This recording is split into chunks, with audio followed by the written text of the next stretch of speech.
Olá, gente, tudo bem? Bem-vindo ao podcast do site RD News. Olha, quero te chamar para se inscrever no nosso canal e também seguir a gente nas redes sociais. Gente, aí pelas redes sociais tem uma vasta discussão a respeito de artistas em suspeita de envolvimento com facções criminosas, questão de punições da justiça contra humoristas, né, que fizeram show de stand-up e acabaram sendo condenados devido a esse show, que teria sido aí, de acordo com a justiça, perturbador, que é o caso do comediante Léo Lins. Em relação aos artistas, tem aí o funkeiro MC Pose, né, e o rapper Oruan. Gente, nós estamos num momento do Brasil em que é preciso analisar todos os lados, né? Ver os prismas dessas situações.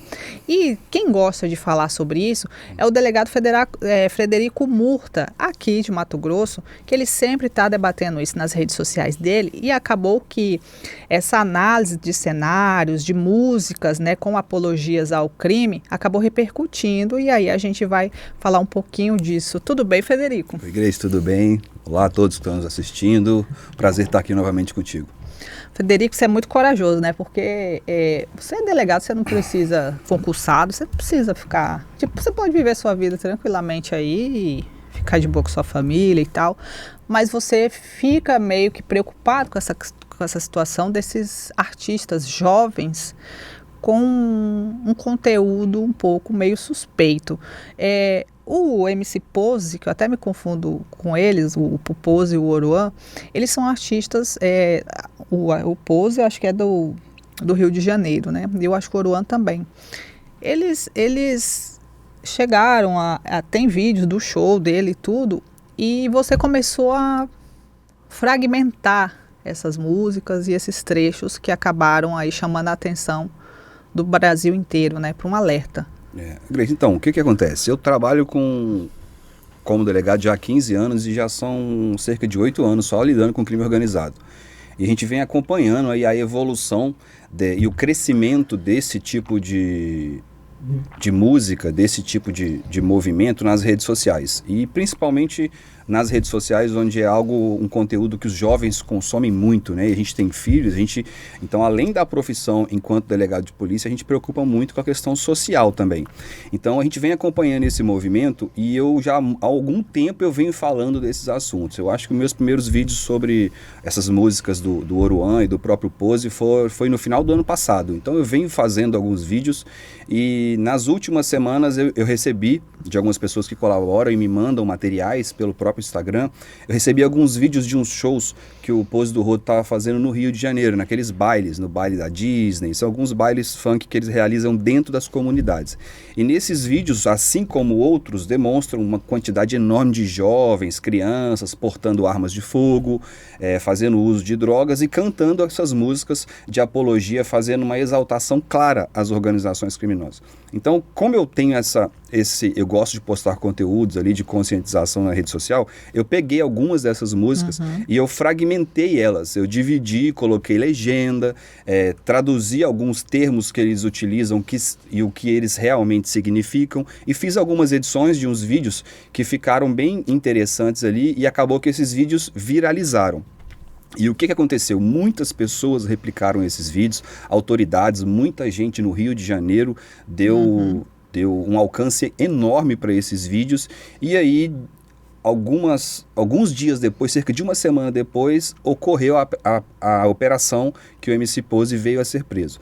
E aí esses vídeos meus, aí que explodiram mesmo, televisão, nas mídias normais, saíram os vídeos ali com a minha logomarca. Então foi algo que deu um alcance muito grande, mas foi em decorrência desse desconforto mesmo de ver tudo isso acontecendo, tudo isso passando na nossa tela, passando nas nossas casas. Então a gente foi uma forma que eu encontrei de expor isso e de demonstrar o perigo que essas músicas e que esses artistas trazem para a sociedade, enquanto se colocam como meros artistas, mas na verdade fazem a promoção de grupos criminosos. O rock dos anos 90, se a gente é da mesma idade, né? O rock dos anos 90, ele falava a questão da questão do uso de drogas e a questão até do efeito, né, que essas substâncias faziam na vida daqueles artistas que consumiam. Tinha Woodstock, tal. Qual que seria aí a diferença dessa época para essa desses rapazes agora que ficam fazendo esse tipo de música? Eu acho que esse tipo de discussão, ela sempre existiu, né? A questão da apologia. No rock, como você bem diz, o Planet Hemp, uma época, falava bastante dessas temáticas de drogas principalmente, né? O próprio rap e o funk, que são culturas ali muito interessantes mesmo, que retratam ali a realidade que as pessoas vivem naqueles locais, nas comunidades. Isso sempre existiu. E vez ou outra tem-se ali uma discussão sobre determinada música ou determinado material, até que ponto aquilo fica no âmbito da cultura, né, da representação, e até que ponto extrapola e vem a servir como incentivo. Então, no caso desses MCs agora, ficou muito evidente, principalmente por conta de rede social, onde ganha um alcance, uma amplitude muito grande, e a gente começou a ver esses indivíduos aparecendo em programas de televisão, sendo premiados em determinadas emissoras. Então, isso gera uma preocupação, porque aí você tira um conteúdo que muitas vezes era consumido somente por um público que gosta, que vai até o show, e isso começa a chegar na sua casa. Seu filho começa a ter acesso a isso, então isso começa a preocupar. Aí que gera uma preocupação maior do que na nossa época, porque na nossa época tinha um problema com as bandas de rock, mas quem ia ter acesso a essas músicas? Quem ia no show deles. Não passava, não tocava toda hora na rádio, não passava na televisão. Tinha um certo controle disso, né, mínimo. Hoje em dia perdeu-se isso, principalmente por conta da internet. Então eu acho que isso sempre existiu. Essa questão da cultura, ela, vez ou outra, ela gera uma confusão, não diria uma confusão, mas gera uma discussão. Alguns assuntos são temáticas realmente polêmicas, mas que hoje fica muito evidenciado por conta do acesso, da facilidade do acesso à informação por meio da internet.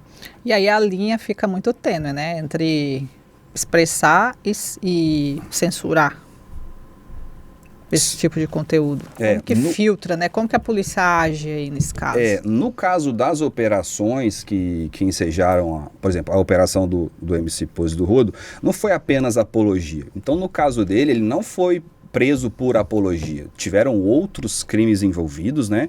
A questão dos shows, das músicas de apologia ali foi uma coisa que evidenciou, que deu-se publicidade, né, ao fato. Mas ali, pelo que eu apurei, que eu acompanhei na imprensa, existiam outros elementos de outros crimes, inclusive envolvimento com associação para o tráfico de drogas. Então ele não foi preso somente pela apologia, até porque a pena da apologia é muito baixa. Então não ocorreria aquela operação daquela forma somente pelo delito de apologia. Mas realmente é uma linha tênue, só que a gente não é porque é uma linha tênue que a gente pode desconsiderar. É muito diferente a pessoa retratar o que ela vive, momentos difíceis. Eu até costumo relatar que alguns colegas às vezes se incomodam com determinadas músicas, quando relata que o determinado cara morreu e ali a pessoa que está cantando está enaltecendo uma pessoa que morreu porque sente falta dele.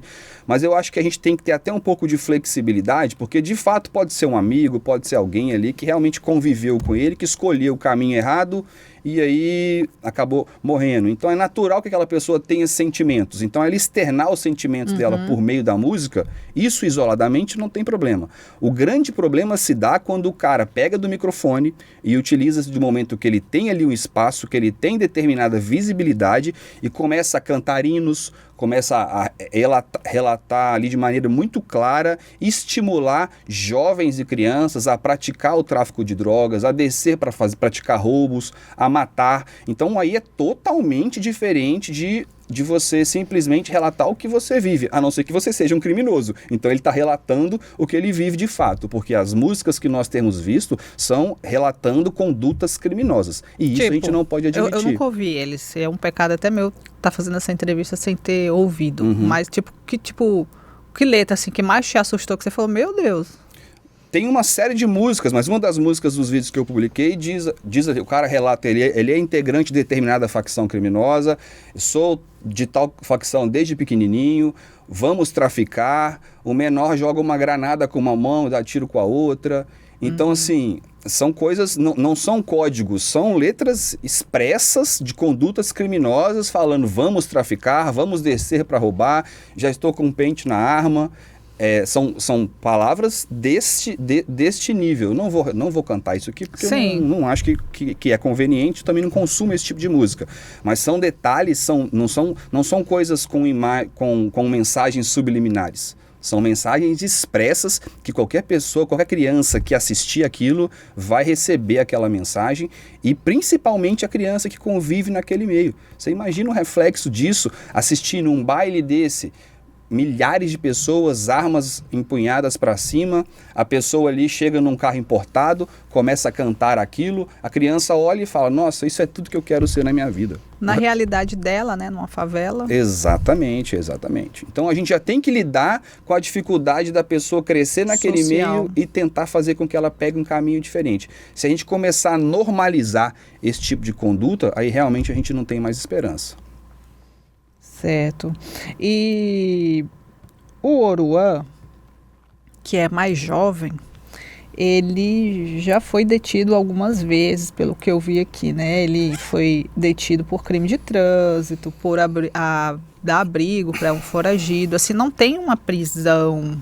Aí você me corrige, tá? Uhum. Não tem uma prisão, assim, de que, não, ele foi preso por envolvimento com o tráfico, ele foi preso por crime de facção. Não tem isso ainda do Oruan, né? Uhum. Não existe. Não, que eu tenha conhecimento, não. Eu sei que ele já teve alguns problemas com a justiça aí, a questão de trânsito. Mas seria mais condutas, são questões, né? de condutas ali de tumulto, questão de querer fazer bagunça, né? Então isso não está sendo discutido isso. Ele recentemente teve um problema que foi encontrado um foragido na casa dele, isso. Ou seja, ele foi responsabilizado por isso, mas no caso que nós estamos falando, estamos referindo às músicas que ele propaga. As músicas do Oruan são da mesma linha do... Da mesma forma. Ele tem tatuado no peito uma foto do Elias Maluco, que é um dos traficantes mais conhecidos do Comando Vermelho, que foi responsável pela execução do Tim Lopes, do repórter Tim Lopes. Uhum. Então, ele enaltece, ele faz questão de mostrar que é integrante. Ele fala o nome da organização nas suas músicas. Ele anda com o cabelo pintado da cor da facção criminosa. Então, ele não esconde em nenhum momento a que bandeira ele representa. Então, assim, a questão da figura dele é que ele anda com quem faz, diz que faz, convive com quem faz. Como é que nós vamos saber se faz ou não faz? Não estou imputando nenhum tipo de crime a ele, porque eu não o investigo. Eu trabalho no Mato Grosso, não trabalho com investigação. O meu questionamento é com a exposição e com a normalização das músicas e das condutas que esses indivíduos praticam livremente na internet. E, inclusive, ele esteve aqui em Cuiabá, né? E um vereador, que foi o Ranalli, que é um policial federal, chegou a apresentar um documento pedindo aí para que as casas de shows, empresários não contratassem esses artistas que fazem apologia ao crime, né? Foi bem polêmico esse projeto do Ranalli. E acabou que ele veio aqui em Cuiabá e ficou num hotel, não sei se você chegou a ver, e ele debochou, né? Porque tinha uma blitz, coincidentemente tinha uma blitz lá, e ele falando que a blitz era por causa dele, né? Então ele tem informações também, aí não sei se você tem essa confirmação, de que ele seria até filho de uma pessoa de facção.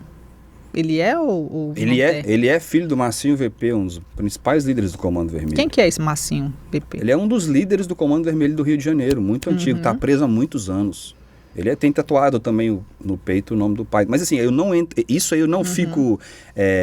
porque é a tatuagem do pai dele. Então são fatos isolados, a gente não pode misturar as coisas nem generalizar. Eu só digo que ele não esconde a quem ele representa. Mas a questão você citou do projeto de lei, do Ranalli, né? Esse projeto de lei ele foi feito centenas de municípios pelo Brasil, foi até uma iniciativa primeiro da Amanda Vetorazzi, lá de São Paulo, que foi o projeto que denominaram de lei anti-Oruan, mas foi por conta da projeção que esse indivíduo estava tendo na época, mas não era nada voltado a ele. É um projeto de lei que, em linhas gerais, ele tende a limitar que o poder público contrate shows que façam esse tipo de divulgação, que façam apologia, que façam promoção de organizações criminosas. Então é um projeto super válido, eu acho extremamente importante. Chega a ser desnecessário, porque era óbvio que isso não devia ter sido feito, mas no Brasil o óbvio precisa ser dito e repetido. Então, considerando o cenário que nós estamos, foram iniciativas extremamente importantes. O vereador Ranalli foi muito feliz, eu acho que isso é algo que a gente tem que combater, e tudo que a gente puder fazer para combater e limitar, a gente tem que fazer. Eu costumo dizer, quando eu falo desse assunto, que a gente não pode normalizar o absurdo. O que nós estamos vendo são absurdos, são situações claras. Até te sugiro depois dar uma assistida nos conteúdos para você ter uma noção mais clara da realidade do que nós estamos falando. Então não é implicância, não é questão de... Não é preconceito, não? De forma alguma, de forma alguma, de forma alguma. Porque eles são negros, são da favela. Existem MCs de São Paulo que fazem apologia tal qual eles, da mesma forma, que recebem as mesmas críticas, que fazem o mesmo tipo de exaltação, e não tem a menor diferença. A questão é que quem canta esse tipo de música, quem promove esse tipo de ato, são indivíduos que vieram da periferia, via de regra. Agora, se for um playboy, alguém aí que resolver fazer o mesmo tipo de música, tem que sofrer reprimenda da mesma forma, não tem absolutamente nada a ver com questão social. Ótimo. Richard, mostra aí pra gente um vídeo que eu fiquei chocada, até cheguei a trocar mensagem com o Fred sobre isso, né, Fred? Que foi a soltura do Pose. E aí, nossa, eu fiquei preocupada. Eu falei, gente, quem que tá aí quem que é o, né? Vai ser tipo o Guns N' Roses em Cuiabá, será, né? É porque eles têm uma mobilização muito grande, né, Fred? É aí que gera uma preocupação, né? Primeira coisa, isso era terça-feira à tarde. O que você estava fazendo terça-feira à tarde? Eu estava em casa. Você estava em casa? Eu estava trabalhando. Porque se eu não estivesse trabalhando, eu não ia poder estar fazendo assustada. Isso aí. Olha o tanto de gente. Então, assim, e você acompanha, é o mesmo movimento, o mesmo movimento que a gente vê eles gerando em redes sociais. Todos eles têm milhões de seguidores. Então, eles movimentam uma quantidade grande de pessoas. Quando a gente fala de influenciador, né, a gente fica brincando que fulano, beltrano, por ter uma rede social é influenciador, mas essas pessoas de fato influenciam. É por isso que a gente não pode parar de fazer esse trabalho de mostrar quem eles de fato são, a quem eles de fato estão representando. Porque senão as pessoas olham para eles, crianças principalmente, adolescentes, olham para esses rapazes, para esses jovens, e eles querem ser como eles. Então, se a gente não mostra o que efetivamente está por trás de tudo isso, gera uma idolatria. É o que a gente chama de bandidolatria. A pessoa começa a olhar para aquela pessoa que tá falando do crime, que está evidenciando o crime, e começa a considerar aquilo um objetivo de vida, algo que ele quer se tornar no futuro. Então é extremamente preocupante, eu concordo com você, essas imagens são estarrecedoras, mas é uma preocupação real. E, cara, você percebe que a polícia não consegue ter controle, né? Olha lá, ó. Ó, é gás de pimenta, né? Tenta ali meio que conter. E assim, se você parar para pensar, aqueles policiais, a maioria são policiais penais, ou seja, qual é a preocupação daqueles policiais? Eles estão ali para cuidar dos presos. É lá dentro, né? Eles estão ali para não deixar ninguém sair. Então chega uma multidão totalmente E nesse mesmo dia, o Oruan, que é o outro indivíduo que nós estamos falando, ele sobe no ônibus e começa a insuflar ali essa... Aí, ó. Ele sobe no ônibus e começa a inflamar a multidão. Então, assim, é extremamente preocupante e são cenas impressionantes, mas tristes ao mesmo tempo. Então, é uma preocupação. E ele é ovacionado também, né? Exatamente. Eles são idolatrados, Porque a criança, ela vê esse menino chegando numa Lamborghini, ele fala, nossa, eu quero isso também para minha vida. Ainda mais na adolescência, né? Que a gente quer fazer parte de um grupo, né? Quer se integrar ali. Exato, é aí que vem a nossa preocupação, porque o adolescente ele está em formação, os valores deles ainda estão sendo moldados, né? E principalmente boa parte das pessoas que vivem em comunidades, que vêm de uma condição social mais difícil, parte deles nem tiveram uma família sólida, não tiveram ali uma base muito boa, né? Então é extremamente preocupante, a gente não pode deixar de fazer o alerta. Então às vezes eu fico meio... Eu nem gosto de ficar falando desse assunto, mas é meio que eu me vejo na obrigação. Como eu acabo tendo um alcance grande na rede social, eu vejo como uma obrigação minha enquanto brasileiro. Eu tenho na minha cabeça, Grace, que a gente tem que fazer o máximo que a gente puder de acordo com aquilo que a gente tem condição.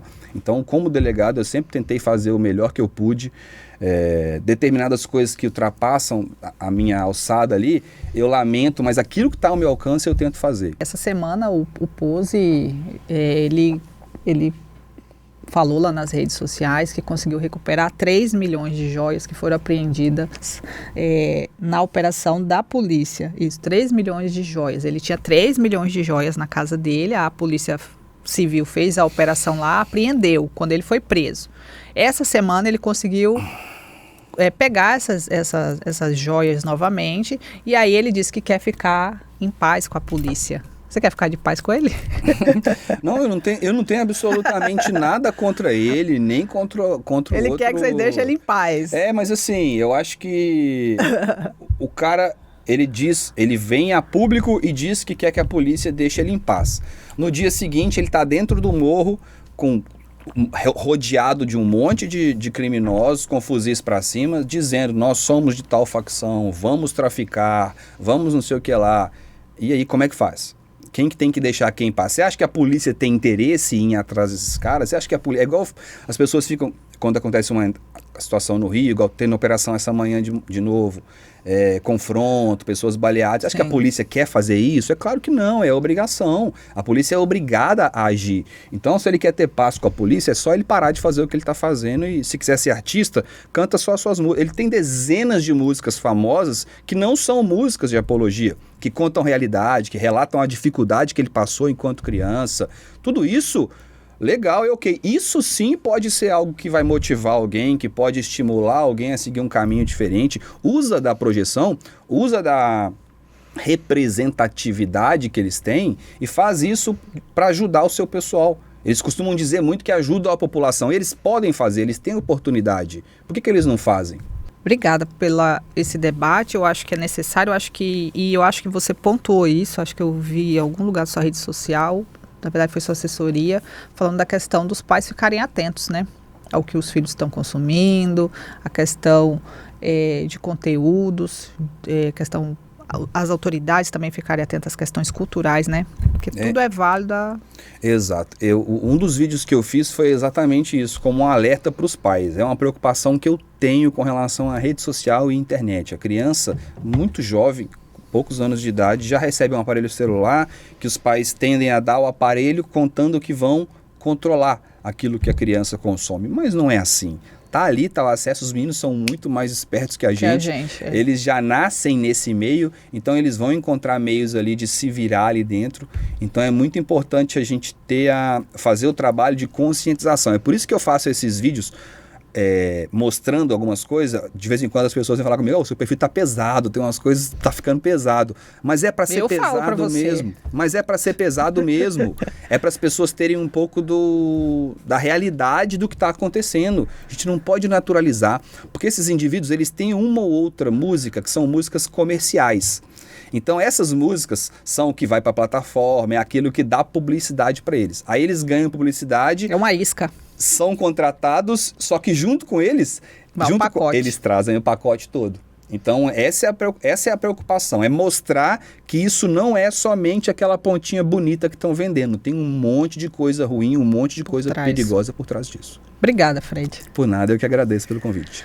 Olha, gente, segue o Frederico Murta aí nas redes sociais, você que ficou interessado nesse tipo de conteúdo, lá tem muito mais, porque ele tem uma bagagem aí de combate às facções criminosas, e aí você vai entender como que funciona esse sistema horroroso aí que infelizmente o Brasil está combatendo. Eu te espero no próximo episódio, hein? Tchau!